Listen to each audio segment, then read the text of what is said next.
We like to believe we can outsmart nature.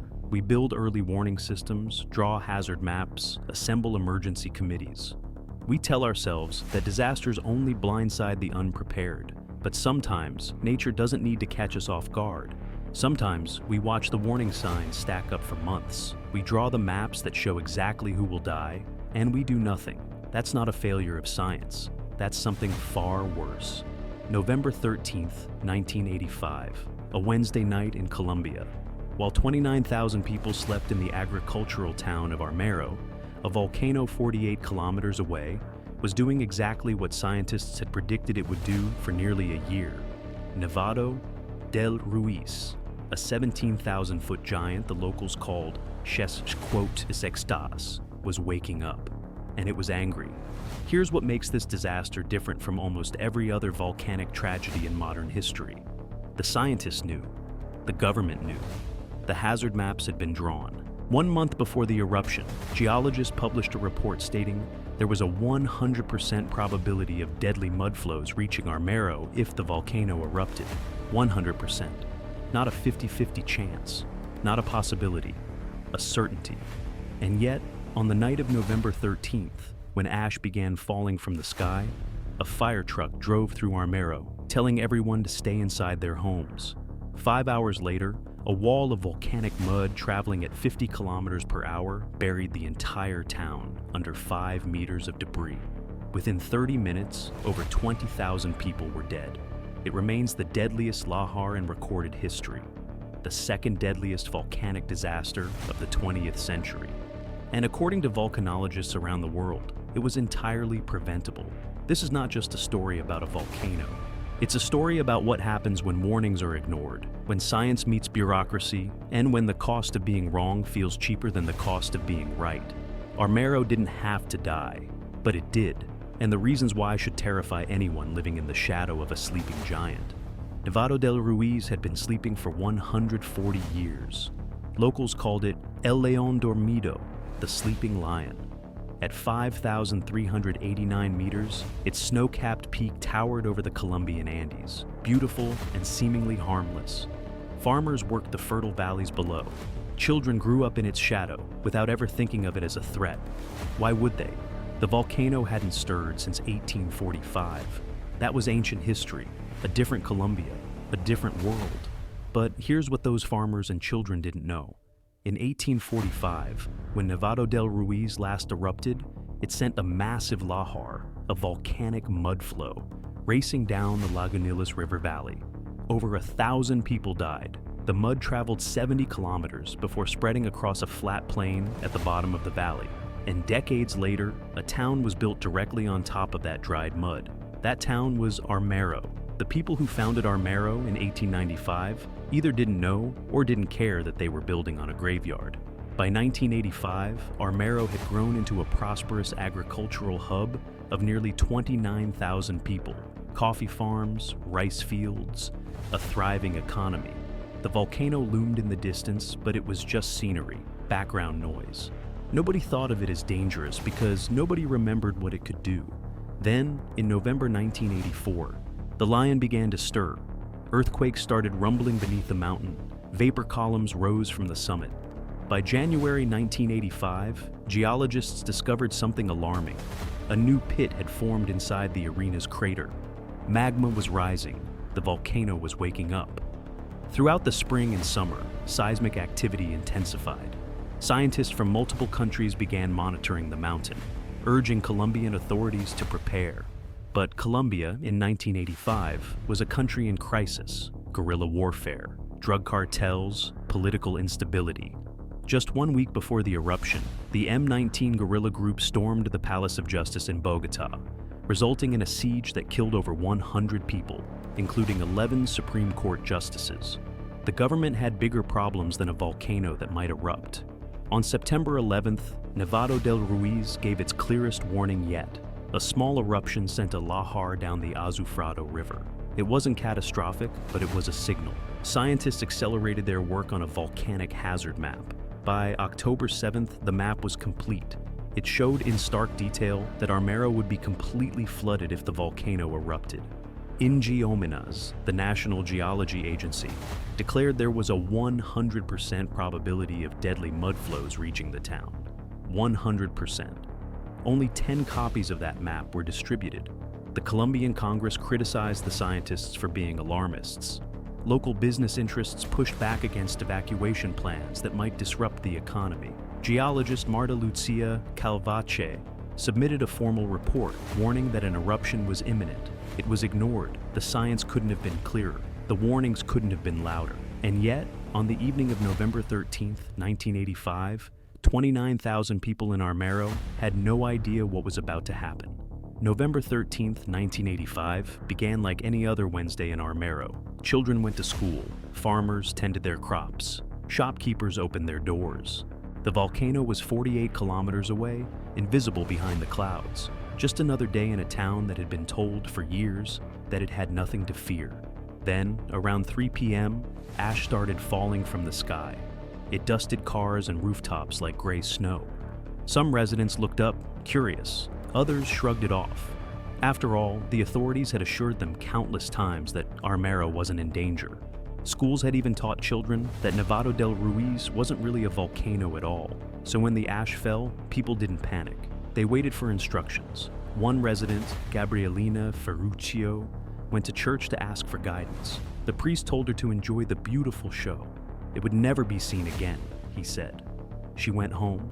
At 6 p.m., a fire truck drove through the streets of Armero, but it wasn't ordering an evacuation. The message blaring from its loudspeakers told everyone to stay inside. Don't leave your homes, don't panic. Survivor Adilma Loiza would later recall that moment with disbelief. Stay home, they said. 5 hours before the town ceased to exist. By 7 p.m., an emergency committee had convened in Ibagué, the regional capital. Scientists urged immediate evacuation. The Ibagué Red Cross contacted Armero's officials and ordered them to get people out, but a violent thunderstorm had rolled in, knocking out electrical power across the region. Phone lines went dead. Radio communications failed. The heavy rain and constant thunder drowned out any sounds coming from the mountain. At 9:09 p.m., Nevado del Ruiz erupted. The explosion ejected volcanic material more than 30 kilometers into the atmosphere. Bernardo Salazar, a seismic technician stationed just 9 kilometers from the summit, heard explosions far louder than anything before. The rain clouds above him lit up like a lamp, he said. Pumice the size of fists began raining down on nearby towns. But Armero heard nothing. The storm masked everything. At 9:45 p.m., civil defense officials in the town of Murillo tried desperately to radio Armero. No response. They tried again. Nothing. Then they overheard something chilling on the radio. The mayor of Armero speaking to someone else, saying he didn't think there was much danger. Moments later, his voice cut out. The eruption had melted roughly 10% of the volcano's ice cap. That doesn't sound like much, but it released 43 million tons of water in minutes. That water mixed with volcanic ash, rocks, soil, and debris as it roared down the mountain slopes. 4 massive lahars began racing through the river valleys at 50 kilometers per hour. Armero had 2 hours. 2 hours between the eruption and the arrival of the first lahar. More than enough time to evacuate 29,000 people to higher ground, if only someone had told them to run. At 10:40 p.m., the first lahar reached Chinchina, a town on the western flank of the volcano. Despite partial evacuations ordered by local civil defense, nearly 2,000 people died in minutes. Homes were swept away. Bridges collapsed. 3 pulses of mud tore through the lower neighborhoods before anyone fully understood what was happening. But Chinchina was just the beginning. 50 kilometers to the northeast, in the Lagunillas River Valley, the largest lahar was still coming. It had picked up speed in the steep mountain canyons, growing more powerful with every kilometer. Trees, boulders, vehicles, livestock, everything in its path was absorbed into the churning mass. By the time it reached the flatlands, it was a wall of destruction 5 meters high, traveling at 50 kilometers per hour. At 11 p.m., most of Armero's 29,000 residents were asleep. Some had heard distant rumbling from the mountain earlier in the evening, but the storm had made it impossible to distinguish volcanic sounds from thunder. They had been told to stay inside, so they did. Then, just before 11:30 p.m., everything changed. Survivors would later describe the moment in almost identical terms. The ground began to shake. A deep, terrifying roar grew louder and louder, like a freight train bearing down on them in the darkness. One eyewitness put it simply: the world screamed. The first lahar pulse hit Armero at approximately 11:30 p.m. Within seconds, entire neighborhoods vanished. The mud moved so fast that people barely had time to react. Those who tried to flee found themselves waist deep, then chest deep, unable to move as the flow hardened around them. Buildings collapsed under the weight and force of the debris. The lahar pushed into homes, filling rooms in seconds, trapping families where they slept. 3 or 4 waves followed in rapid succession over the next 20 to 30 minutes. Survivors later reported that the first waves were cold, followed by waves of hot mud that burned exposed skin. The flow carried boulders capable of crushing anything in their path, while finer debris filled eyes, ears, and mouths, suffocating victims, even if they managed to stay above the surface. By midnight, 85% of Armero was buried. More than 20,000 people, 3/4 of the town's population, were dead. Many were entombed in what would soon harden into a concrete-like mixture of volcanic ash, mud, and debris. Houses, schools, hospitals, churches, all of it gone. Erased in half an hour. When dawn broke on November 14th, rescue workers arriving by helicopter were met with a scene beyond comprehension. A gray wasteland stretched where a town had stood just hours before. Broken trees jutted from the mud. Disfigured bodies lay scattered across the surface. The stench of decay mixed with sulfur hung in the humid air. And beneath the hardening mud, survivors were still alive, moaning, crying for help, trapped in the darkness, waiting for rescue teams that couldn't reach them because the ground was too soft to walk on. Among the thousands trapped beneath the mud, one survivor would become the face of everything that went wrong that night. Her name was Omaira Sanchez. She was 13 years old. Omaira lived in the Santander neighborhood of Armero with her father, Alvaro, her brother, and her aunt Maria Adela. Her mother had traveled to Bogota on business and wasn't home when the lahar hit.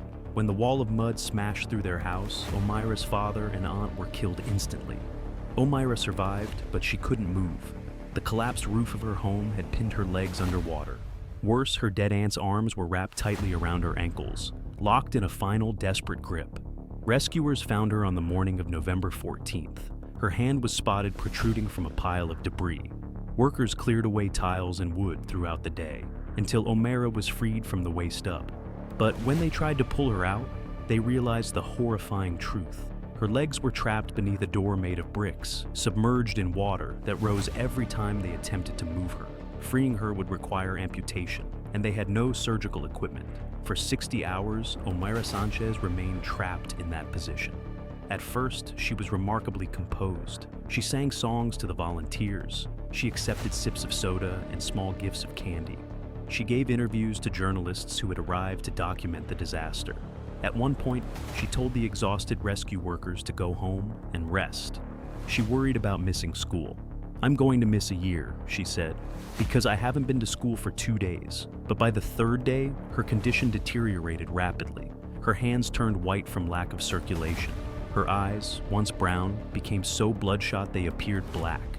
She began hallucinating, drifting in and out of consciousness. Gangrene and hypothermia were setting in. French photographer Frank Fournier arrived at Armero at dawn on November 16th. A local farmer led him to Omaira, who by then was nearly alone, surrounded by only a few remaining rescuers. Fournier captured an image of her in her final hours, submerged to her chest, clinging to a wooden beam, her blackened eyes staring into the camera with exhausted resignation. 3 hours after that photograph was taken, Omaira Sanchez died.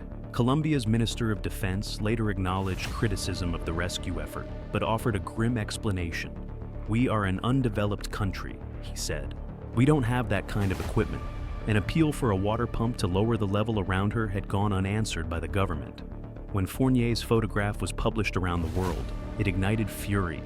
The image won the 1986 World Press Photo of the Year, not for its beauty, but for what it represented.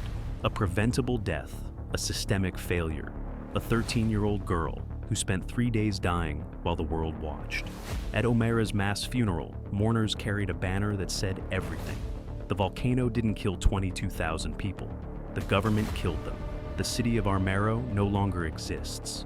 Today, the site is a memorial. Christian crosses dot the landscape. A small monument marks where Omera Sanchez took her final breaths. The highway that once ran through town was rebuilt 2 meters higher than before, directly on top of the bodies that workers found during construction. They simply couldn't dig them all out, so they paved over them and moved on. But the legacy of Armero didn't end with its burial. In 1986, the United States Geological Survey and USAID created the Volcano Disaster Assistance Program, a direct response to the tragedy. Their mission, to ensure that what happened in Armero would never happen again. In 1989, when Nevado del Ruiz erupted again in a similar event, the new monitoring systems worked exactly as designed. This time, evacuations were ordered. This time, people listened.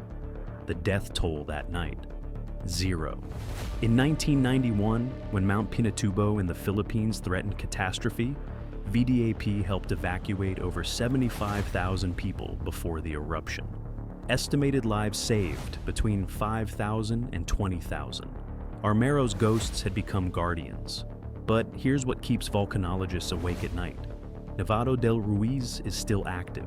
Its glaciers have shrunk since 1985, but they're still there. Melting just 10% of that remaining ice would produce lahars identical to the ones that buried Armero. And today, over 500,000 people live in the valleys below. The hazard maps have been drawn, the warning systems have been built, the science is better than ever. But as Armero proved, science means nothing if the warnings aren't heard, if the evacuations aren't ordered, if the cost of being cautious still feels too high. Volcanologist Bernard Chouet, analyzing the data years later, said the volcano had been screaming in its final hours. It was saying. But in 1985, no one knew how to listen. The question is, if your local disaster started screaming tomorrow, would anyone hear it? This story is just the beginning. The next volcanic catastrophe we're covering claimed even more lives, and the warnings were even clearer. Subscribe now so you don't miss it.